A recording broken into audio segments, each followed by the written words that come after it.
नमस्कार जी। नमस्कार जी। क्या नाम है आपका? मैं भरत सिंह पुत्र श्री संपत राम, ग्राम नारेड़ी, तहसील मुंडावर, जिला अलवर।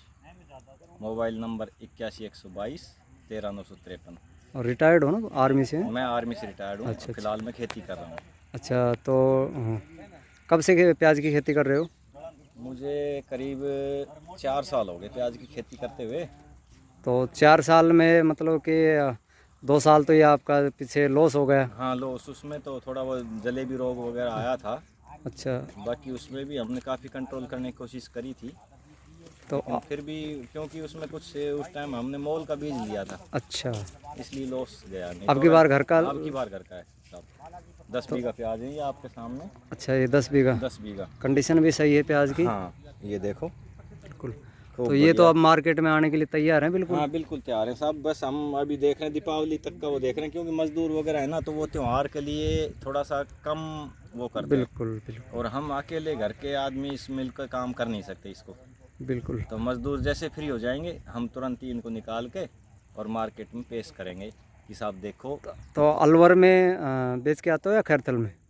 हम साहब अभी तो फिलहाल तो खैरतल बेचते थे, अच्छा अच्छा। और अब की बार शायद अलवर का भी हम विचार कर रहे हैं। या हो सकता है दिल्ली भी हाँ, चले जाओ। दिल्ली भी चले जाएं। बिल्कुल।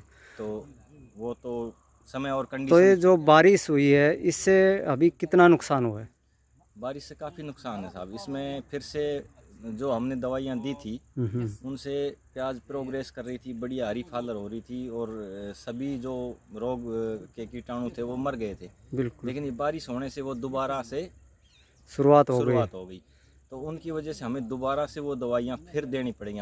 हमारे नुकसान है इस चीज़ का। हाँ, मतलब डबल हो गया अभी। डबल दवाई 4-5 दिन गैप देने के बाद बारिश फिर दोबारा से फिर आई है। दोबारा हो गई, तो बिल्कुल उससे वो हमारे को ये दोबारा से वही डोज फिर दोबारा देने पड़ेंगे। उसी डोज में काम चल जाता है एक तो। बिल्कुल अब जी। ये हमें दोबारा से देना पड़ेगा, तो उसमें हमें लॉस जाएगा थोड़ा। मतलब खर्चा बढ़ गया। खर्चा एक बीघे में अब कितना खर्चा आ जाएगा दवाइयों का?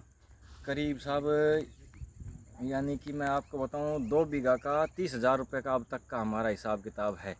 ये दवाई का? दवाई का। अच्छा। 2 बीघा में 30,000 रुपये का। मैं कल परसों ही गया था। अच्छा अच्छा। मैंने कि भाई हिसाब किताब देख थोड़ा, बिल्कुल कुछ बिल्कुल पैसे दे देते हैं, कुछ फिर प्याज निकाल के देंगे। तो ये बिल्कुल। कह रहा था चौधरी साहब, तकरीबन आप ये लगा लो 30,000 रुपये 2 बीघा पे आपका अब तक का खर्चा आ गया। अमूमन हाँ आ चुका है। और अभी कटिंग वगैरह का और मजदूरी ये का अलग है जो साहब, ये अलग जुड़ेगा ये अभी। अलग है, लगाई भी अलग है। तो मतलब 50,000 बीघा का खर्चा। 50,000 बीघा कम से कम अमूमन खर्चा। बहुत प्याज में बहुत खर्चा है साहब। प्याज का बस ये इसी जगह वो है। इसमें तो हम खुद है ना, सुबह से लेकर शाम तक यानी कि मजदूर की तरह लगे रहते हैं। वो तो हमारी अलग है, वो तो अलग ही होती है। नहीं करते हैं। बिल्कुल जी। और मजदूरी लगाते हैं, दवाई देते हैं, वो एक 50,000 रुपया मतलब बीघा का कम से कम लागत लगे ही लगेगी, कोई भी कैसा भी किसान हो चाहे। पर देखो सर, कितना ही मतलब खर्चा आ जाए, फिर भी किसान लगाते हैं, इसका मतलब मुनाफा तो होता है। अगर जैसे अगर प्याज की पैदावार अच्छी निकल आए और भाव अगर हाँ, ठीक ठाक मिल जाए। अगर माल बढ़िया बैठ जाए, ये जो रोग वगैरह नहीं आए ना, फिर किसान को प्याज करने में कोई समस्या नहीं है। अगर इसी तरीके से रोग आए और ये हुई, तो मैं कह रहा हूँ आने वाले समय में प्याज की ना साहब कमी महसूस हो जाएगी। बिल्कुल जी। क्योंकि इतने, अब ये देखो, इतनी लागत, इतनी दवाइयाँ, और उसमें वो चीज़ें अलग, एक माइंडली प्रेशर जो होता है, टेंशन, बिल्कुल उसमें आदमी क्या सोचता है कि इस चीज़ को मैं छोड़ूं। बिल्कुल। जैसे कपासों में आने लग गया था रोग, कपास छोड़ दी लोगों ने। बिल्कुल। प्याज है, अब प्याज अपना अलवर डिस्ट्रिक्ट में यानी कि आप ये मानो 60 से 70% प्याज बो रहे हैं बिल्कुल आज के दिन। बिल्कुल जी। लेकिन अब आगे आगे वो कमी किस वजह से महसूस होगी? सिर्फ इस दवाई की वजह से। बिल्कुल कि ज़्यादा खर्चा आता है। ज़्यादा खर्चा आ रहा है, और दवाइयाँ फिर मतलब वो नहीं मिल रही जिस चीज़ का हमें दवाई चाहिए, जिस चीज़ का इलाज चाहिए, वो दवाई नहीं मिल पाती। अब वो दुकानदार क्या होता है, पुराना स्टॉक होता है, वो निकाल देते हैं कि ले भाई चलो। फिर उनके बाद उनके पास क्या आते हैं कि एजेंट आते हैं, वो मेरा प्रोडक्ट है, मैं किसी कंपनी में सम्मिलित हूँ, बिल्कुल मैं आके बताऊंगा साहब आपको ये कमीशन मिलेगा, मेरा प्रोडक्ट निकलवाइए आप, आपके यहाँ तो अच्छी बिक्री है, आपकी अच्छी जानकारी है। सही कह रहे हो जी। तो वो प्रोडक्ट उठा के वो देगा, साहब आप ये ले जाइए, बहुत बढ़िया प्रोडक्ट है साहब। मैंने उस 2 आदमी और भी देखेंगे, हाँ ठीक है भाई ये बढ़िया है, चलो ये ले, हम भी ये ले लेते हैं। यहाँ दिक्कत आ रही। अगर प्रोडक्ट बढ़िया मिल जाए और बढ़िया दवाई मिल जाए, तो मैं कह रहा हूँ प्याज साहब, मैं पिछली बार 180 ग्राम की प्याज, 160 ग्राम की प्याज मैंने तोली हैं तराजू पे रख के। बिल्कुल। लेकिन कारण क्या था कि उनमें गलन, और अब की बार भी थोड़ा सा गलन है अभी फिलहाल। हाँ है, एक छिलका ऊपर का गलन है, लेकिन अभी अपने तो नहीं है। पर ये जैसे नमी थोड़ी सी कम होगी ना, जैसे क्या है कि अभी बारिश हुई थी तो बारिश का सीजन अभी अगर ये ऑफ रहा और सूरज निकला और इसमें खोदी लग गई बिल्कुल, तो ये मतलब ये मान लो आप 10 दिन में ये प्याज है ना बिल्कुल बढ़िया उसी कंडीशन में आ जाएंगी सूख के। सिर्फ ओनली वो नमी है ना जो बिल्कुल, फंगस ओस की वजह से बारिश की वजह से बन रही है, वो सिर्फ एक ऊपर वाले छिलके में है। बिल्कुल जी। उसके बाद अब ये देखो अभी धूप में बिल्कुल कैसे भी कुछ भी कर लो साहब, इसको कहीं तक ये बीज कौन सा है?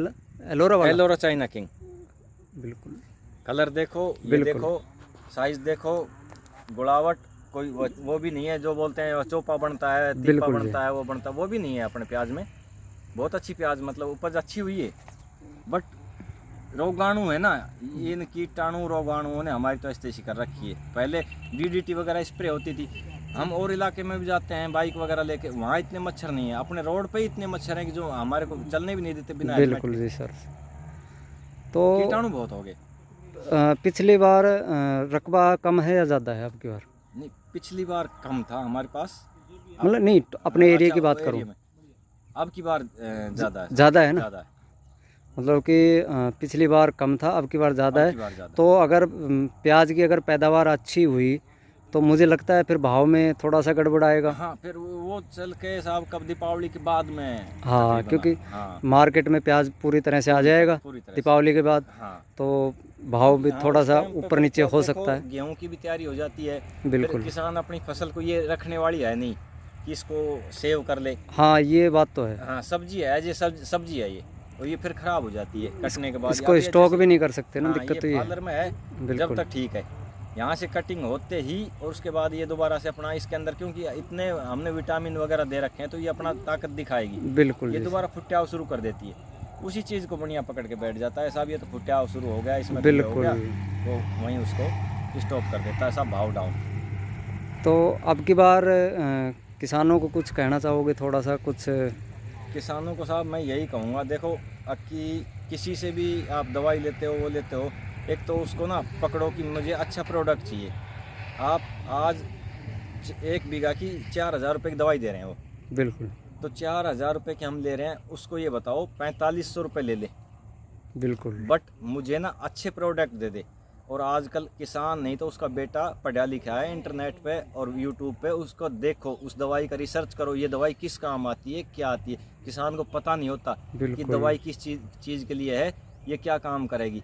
बढ़िया ने दे दी, हमने ला के डाल दी, हाँ भाई डाल दी, वो दवाई डाल दी, हाँ डाल दी साहब, अब ये ले जाओ। दूसरा उसके पास डीलर आ गया, उसने बोल दिया मुझे, हाँ भाई आपको 10% कमीशन दे देंगे, आप मेरे प्रोडक्ट निकालो। बिल्कुल, फिर उसके बाद हम वो लेके आ जाते हैं, ठीक है साहब दे दो, बांध दो, 4 का वो बिल बना दिया, 4 का वो बना दिया, सब 2 ही दवाइयों में 8,000 का हो गया। अब उस हिसाब से आप जोड़ लेना, मैं अभी तक 6 दे चुका हूँ। अच्छा, और 3 मेरे घर पे रखी हैं जो मैं दूंगा। भाई आज तो मौसम में कहीं बाहर चल गया था, आज नहीं दे पाया, एक कल दे दूंगा, फिर मैं 48 घंटे वेट करके और उसके बाद फिर दूंगा। एक हम ऊपर नीचे दवाई देते हैं वो भी गलत है, उसमें रिएक्शन का, ये भी एक तरह से मानव की तरह ही है सब। बिल्कुल, बिल्कुल, रिएक्शन वगैरह करती है। इसमें 48 घंटे का वेट करो, कोई दवाई दे के उसका रिजल्ट देखो, उसके बाद सेकंड दवाई जो देनी है आप उस प्रोडक्ट को, अगर आप ठीक चल रहा है तो उसी को दोबारा लेकर आओ, और नहीं चल रहा, आपका नहीं फ़ायदा हो रहा है तो उसको बंद कर दो। मुझे ये प्रोडक्ट नहीं चाहिए भाई, मुझे दूसरा प्रोडक्ट चाहिए।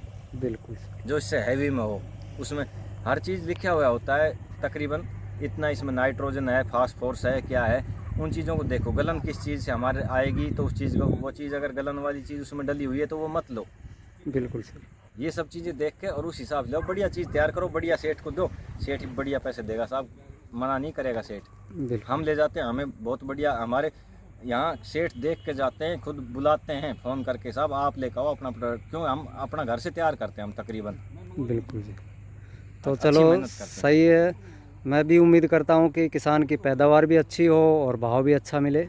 सब ये देखो, ये तो हम भी उम्मीद करते हैं कि देखो अब किसान ने मेहनत करी है, चाहे कोई अनजान किसान ने बोई है या जानकार ने बोई है, किसी ने बोई है, हम तो सबको यही समझते हैं कि किसी ने अगर मेहनत करी है या नहीं करी है, लेकिन अनजान ने फिर भी ज़्यादा पैसे लगाए हैं क्योंकि उसको जानकारी नहीं थी।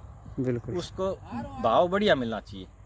अगर भाव बढ़िया मिलेगा तो उस चीज़ के लिए जनता भी वो रहेगी, प्रोत्साहित रहेगी कि मैं बोऊँ। बिल्कुल, और अगर भाव डाउन हो जाएगा तो फिर उसके बाद जनता का मनोबल टूट जाता है, फिर वो इन चीज़ों को पीछे छोड़ती चली जाएगी, ये चीज़ फिर एक अपने यहाँ से ख़त्म हो जाएगी। चलो जी, समय देने के लिए धन्यवाद आपका। बहुत बहुत धन्यवाद, सभी को राम राम।